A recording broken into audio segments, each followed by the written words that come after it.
Hello, happy thinkers. You are seeing live WTF, also known as Wednesday Thought Forum, episode number 41. And I am Melissa, and this is brought to you by Thank Me First. Today we are going to be discussing how to beat social media addiction effectively. With many things, the social media addiction we have is, there's a lot of pros and cons to social media. Hi, Casey. Nice to see you this evening. I am glad you're watching. I'm talking about social media addiction, so listen carefully. Okay, so social media has its pros and cons, as with anything else. With the pros of social media is, we have the capability of communicating with people all over the world. And that's kind of what this group is. It's an international group, so we can communicate with people from all over the world. We can stream videos or movies, and it's all at the fingertips. Hi, Casey. It's all at your fingertips anytime, anywhere. Now, with that being said, the dark side of social media is kind of the same as the pros. It's at your fingertips anytime, anywhere. So it can become a distraction. And, we have so much going on in the world today, our nation. There's just a lot of stuff going on out there that we want to try and keep caught up on. But remember, anything on social media, we don't have control over. You only have control of yourself. So social media, we get inundated with all the drama and everything out there. We want to kind of just let that go, because it affects our everyday life. It disrupts your personal life, your work productivity. It'll rob you of your hobbies and self-improvement. But you don't have to completely wipe it out, because I learn a lot from social media. I have a lot of groups out there that I learn from, kind of like this group. So it's basically my message here is just to use it in moderation. So here's a few ways for you to discard social media and use it in moderation. Number one is going to be set goals. So ask yourself, what is it that I'm willing to or wanting to accomplish when I lessen my social media usage? Like, do you want more time freed up for you to do things that you want to do? Or do you want to decrease the drama that's in your life? These are some of the answers that you might have in order to decrease social media distractions. Now, many of us, and I'm a huge victim of this, we stay up late surfing the internet and just reading social media. Again, I am totally bad about this, huge culprit, but once you figure out what your goal is, write it down and then place it where you can see it. If you don't want to do social media in the evenings, then put it by a bedside table or something. Hi, we have Jennifer in the house as well. Thank you for watching and stopping by tonight, Jennifer. We are just talking about ways to decrease social media addiction. But if you're at work and you tend to use social media a lot, then maybe just put a sticky note there or something. But write your goals down and put them where you can see them. Number two is to pick up on the patterns. So usually our media distractions, they start with a cue.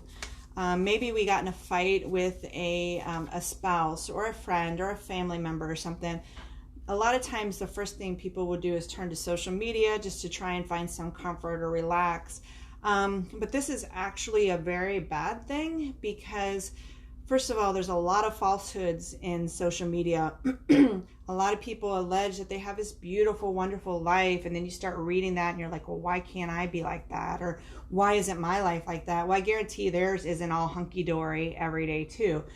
But anyways, then you start to compare yourself to these people and you feel even worse.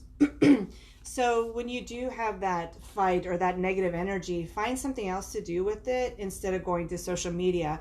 Maybe like going out for a walk, or maybe you would pick up and do a craft. Some people may do some woodworking or fishing or whatever it is you like to do, but don't pick up the phone and start looking for some comfort in social media. With this, there's likely a behavioral pattern. So once you identify this pattern, oh, hi, Lindsay. Lindsay's with us this evening too.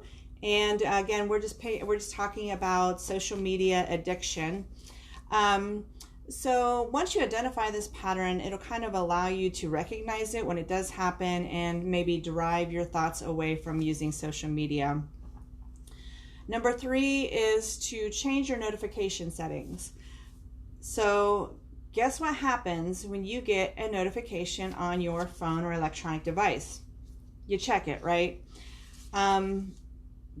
The more notifications you get, obviously the more you're going to check your phone and the more you're going to be distracted. So you can go into each of these apps and delete, or not delete, but you can turn off the notifications so that you're not distracted. And maybe in the evening when you set time aside to look at social media or something, then you can check all those. But when you're getting them constantly throughout the day, it's totally distracting you. So customize those settings. And then some people may also maybe leave their phone in another room, maybe turn it face down on their desk, keep it in a gym bag or a purse or something like that as well, so they're not seeing it. Number 4 is pretty important, and it's to start a morning routine. So let me see, by raise of hands, how many people look at their phone first thing in the morning? I do. I have a lot of teenagers, so I got to make sure that they're okay and I don't get any bad messages in the morning. But, and that's okay to look at it for that reason. What I'm saying is, when you first pick up the phone and you start reading the news and all the emails and everything, did you know that can actually decrease your productivity in the morning? Unless it's an emergency, don't look at those things first thing in the morning. Try and steer clear of that. Use that time to do something productive, like maybe stretching or exercise, or maybe prepare a good breakfast and get ready for the day, or just some other productive activity. An email can wait. And then another thing too is a lot of people use their phones as an alarm clock. So guess what happens when you go to turn off that alarm? The first thing you're going to do is go straight to social media and start looking or checking emails, things of that nature. So if you can, try and get rid of the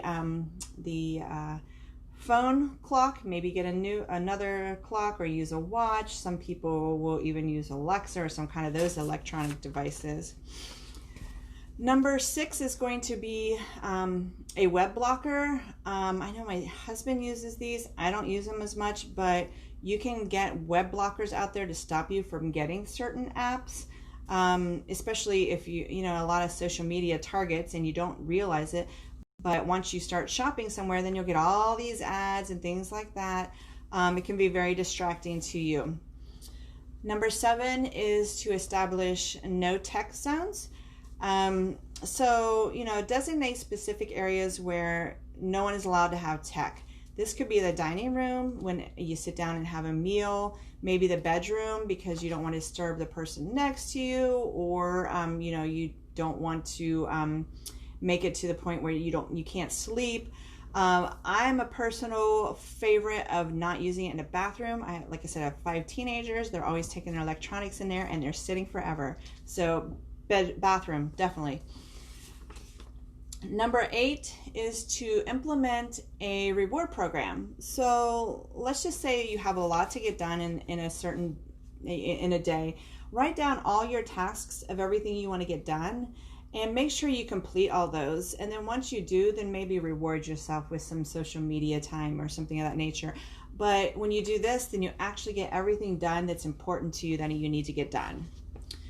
Number 9 is called time boxing, and time boxing is kind of like it sounds. Maybe you just check your social media for an hour a day, or maybe 2 hours a day, any time of the day, but only maybe 2-hour increments or something. Or you may just have a certain time of the day from 7 p.m. to 8 p.m. And if you miss that window, you're done.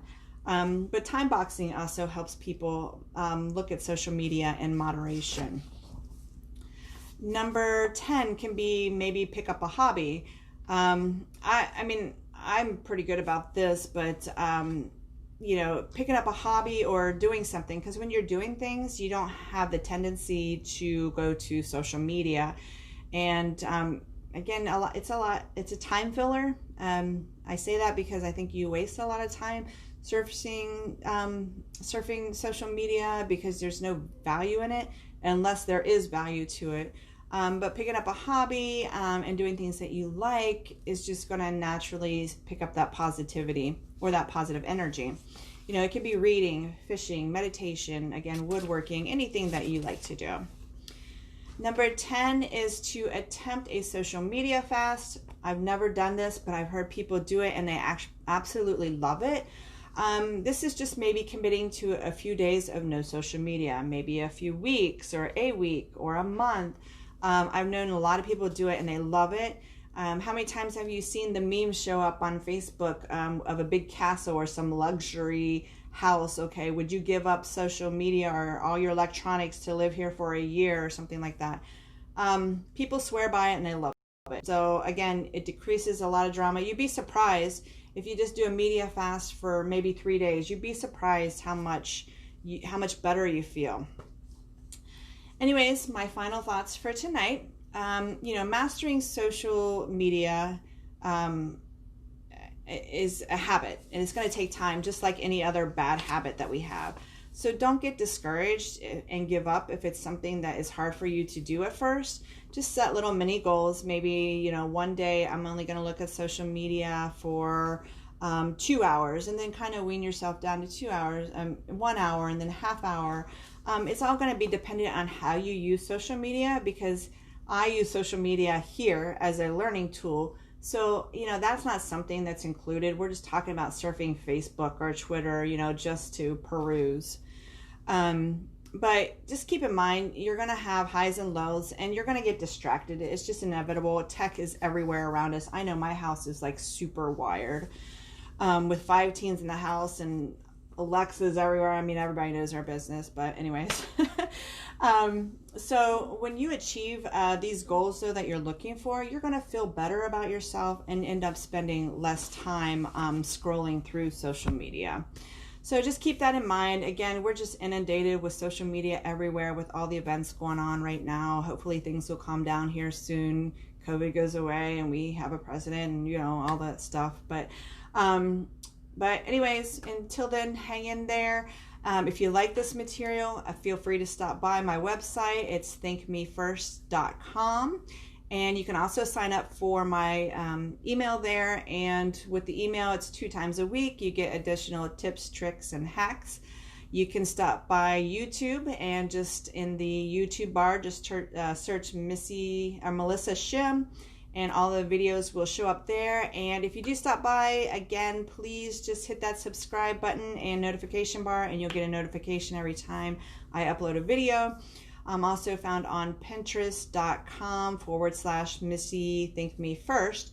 So there's plenty of places to find us and find the information. And, you know, feel free to stop in and read a few articles and join up on the email. But anyways, I appreciate all of you that stopped by this evening, and all of those that you'll be watching afterwards. But until then, remember, take care and think me first. Everyone, have a good evening. Thanks for stopping by.